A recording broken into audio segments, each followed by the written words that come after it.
History tells us that the armies of Rome brought law, order, and peace to the empire. But Roman citizens had less peace and security when it came to their gods. In an effort to find success in life, they worshipped many gods, including the ruling Caesar. Then, into the empire came a letter written by the Apostle Paul. Paul's letter to the Romans came like a sword of truth to the heart of the empire.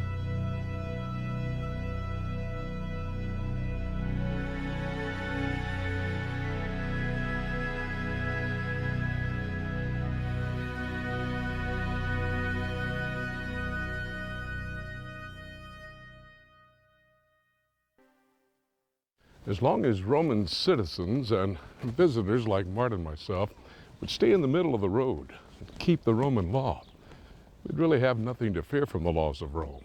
At least social compliance would mean that there would be nothing to fear from the Caesars. But there was another Lord and God whose followers were quickly multiplying within the empire. And this Lord had a reputation for not settling for mere outward compliance. We know about that Lord from a letter, a first-century letter, that was written by the Apostle Paul. He addressed it to the Romans who were located there in Rome itself. And what's so important about the letter that Paul wrote to the Romans is that he used it to express that the Lord of creation that he worshiped not only made an issue of people's heart compliance to himself, but more importantly that he had offered a solution. An amazing solution that none of us living here in the Roman Empire could have imagined. But the solution Paul offered for our human plight before God posed a potential problem for his Jewish readers. For them, it was not these Roman laws that were most important. It was their moral laws, laws of Moses like the 10 Commandments that were literally written in stone. One of the things that Paul does in Romans is to try to help Jews particularly understand that their law, the Torah, which they put so much stock in, was not God's final word to his people. This would have been quite scandalous, particularly to the Jews who were hearing this. How could Paul say this about our law, about the law that God gave his people, Israel? And Paul will ultimately explain that he doesn't have anything against the law per se, but what he wants to show is that the law can't answer the human problem. The law comes to people who are already sinful, already held prisoners by sin, and they can't do the law. So in a sense, it's like saying to a man drowning out in the lake, oh, just swim to shore. Well, nice advice and appropriate advice, but it's impossible to do. And so God's law cannot be fulfilled by human beings under sin. It's a dead end when it comes to really taking care of the human problem and establishing a relationship with God. No one will be declared righteous in God's sight by observing the law. Rather, through the law, we become conscious of sin. Romans chapter 3. Hey, follow me, I want to show you something.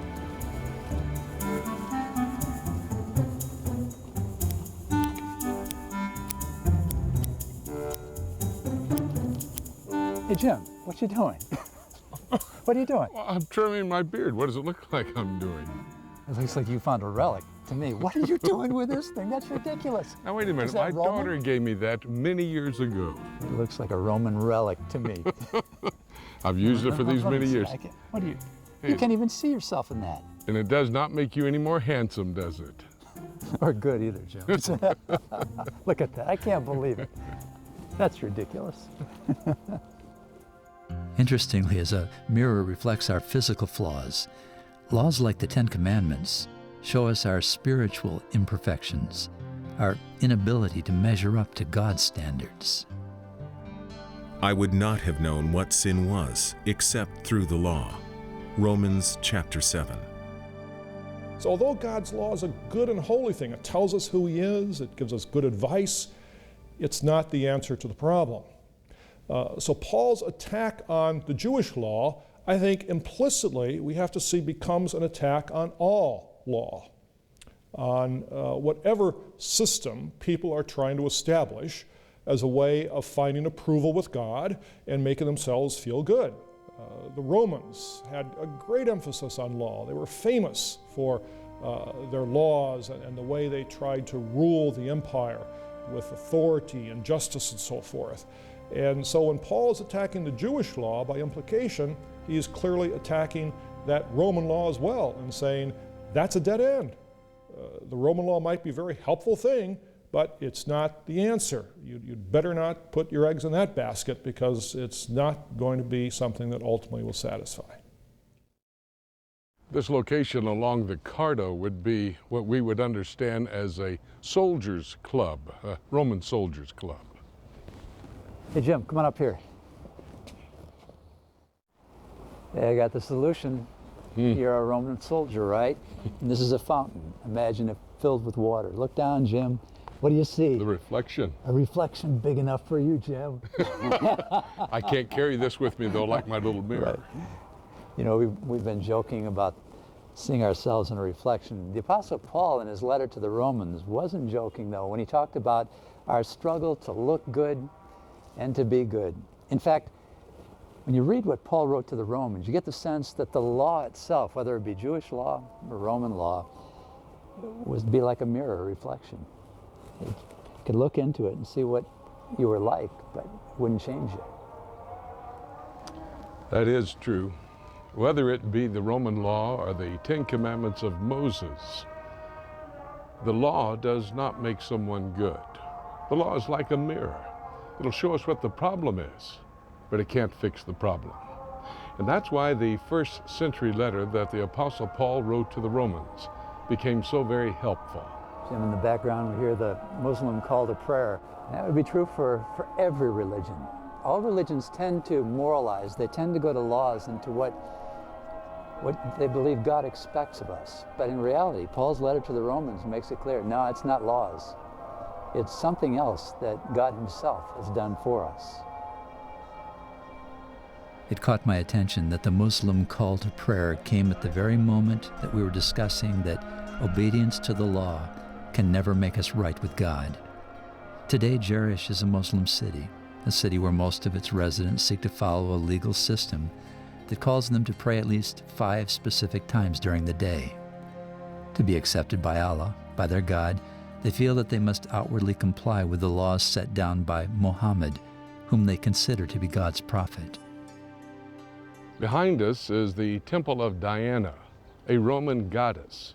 During the times of the Greeks, this goddess was known as Artemis.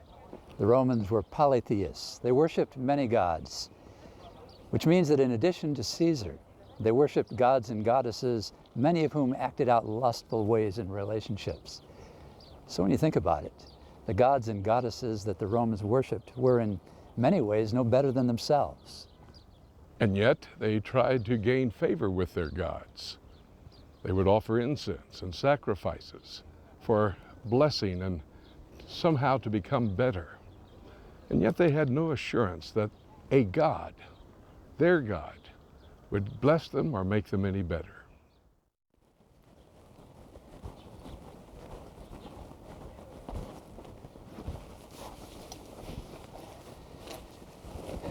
It was in this kind of a world filled with temples to gods and goddesses. Into the empire came a letter written by the Apostle Paul to the Romans. A letter that addressed the problem, the human dilemma that all of us face, even to this very moment. How do we resolve the gap between the kind of people we know we want to be and the kind of self-serving people that all too often we end up knowing we are? That's where Paul gives us an answer. It's come down, every generation has read this letter. It's called good news, at least Paul calls it good news, that instead of having to try to work to gain the favor of the gods and goddesses, the one true God, Paul says, has come down to us in the body of a man to do for us what we can never do. In fact, he did it all. This is what Paul's letter is all about. It's the opposite of human merit. It's the opposite of trying to appease the gods.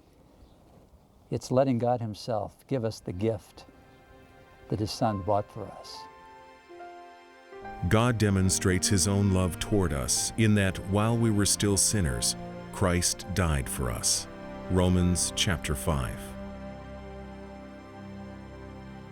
I remember sitting in the arena, watching the gladiators reenactment, remembering that sometimes there were Christians who were led to fight the animals and the gladiators.